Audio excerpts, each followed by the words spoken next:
I must be doing something right. The leaves and stuff act as sponge wood stems.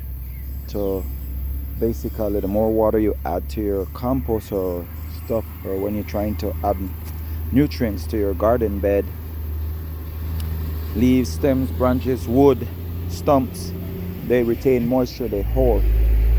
And as those things hold moisture, it helps the plants to be able to have access to water during drought. This right here is a mulch that I had put down, but then the soil did not look like that. I mixed it in with leaves and other stuff, and then I covered it up with the leaves to help retain moisture and add more carbon. So the leaves and stuff will eventually, stems, sticks, branches, and whatever other things that you put in there will become carbon. Carbon retains moisture. Moisture is the necessary element that is required for our garden or land to maintain and stay healthy. Whenever a place gets dry, it's because there's not a lot of carbon. The grass or plants or whatever is there, it struggles to survive. It's because they're lacking of carbon, topsoil and all that stuff. When you have logs, timber and stuff like that, when you put water on it and you dump water on it, it swells. It acts like a sponge. It has these internal cavities, vein-like things that get filled with water. Then you have ants, termites and different types of animal that goes in there and burrow and make these pathways wider, so it holds water, it swells, and it helps to make sure your garden can sustain life. Ash and charcoal is also critical and necessary for a garden. Like I said, you can add eggshells, chicken bones, or any animal bones that you can get access to, grind them up, and you add it to your mulch, your garden bed. Chicken excrement with sawdust, horse and cow patties you can also add to your compost. Now I'm an enthusiastic amateur gardener. It's been trial and error. I've been doing it for the last, let's say, 6 years. Not continuously, but been getting a lot better. So I just remulch it back. For those who are, and if you see this, if you're an expert at garden and if you see chicken that comes and knock down your mulch like this, provide me with information. I haven't done the research. I should have done it prior to this, but I got carried away. I was a little bit more overjoyed and excited about making this video. So yeah, if the chickens come in there and rip it apart like you saw in this video, I am under the impression that maybe they're in there picking out the different critters and stuff. Ants, for example. I know that is an indication that the soil life is, becoming healthy, and they know that there's thing in there that they can scratch and consume. They were in here too, but I changed it, raked it up. They did this one as well. These two right here was donated. So and like I said, you can see where the chicken had come in and scratched and scraped off and spread the leaves, and then the wind came and took it away from them as well. And that's one of the things on my garden list: rake, pick, hoe and other stuff for gardening. I don't have any gardening tools. I had to borrow this one. I know if you stay in the sun, you get sunburn, right? That's a concept that I think people can, use as a way to help process what's happening. The sun also does the same thing to the soil. It will strip the nutrients off. So I had planted cassava in this bed. Most of this bed had cassava.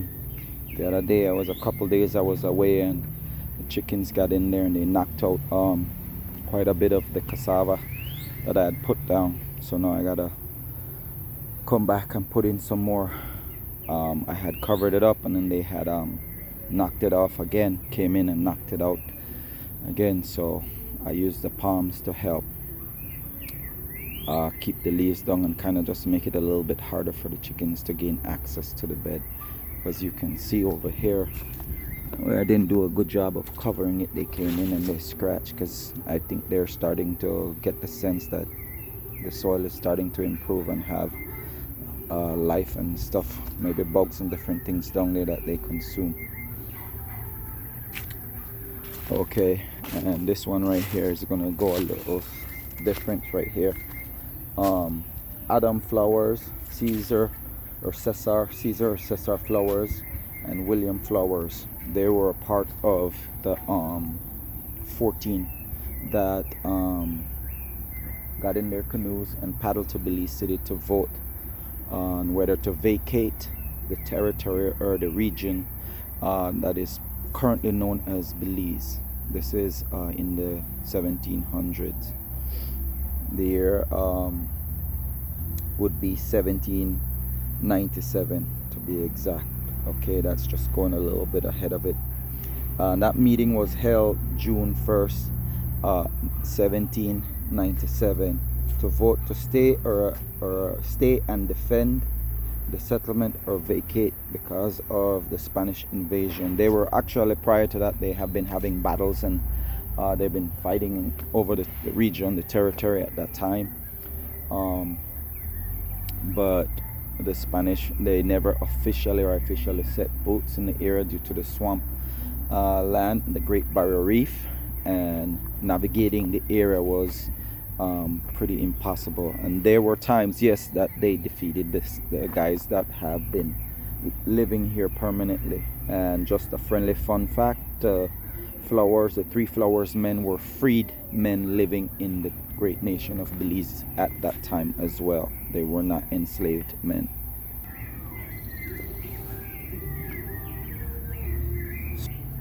This is it. It's doing well. I'm getting ready to extend my bed, grow it a little bit. As you can see, I had put leaves here, and I start covering up this bed here. I was gonna put down plants and stuff here, but the soil wasn't ready. So they say the first year of you trying this technique,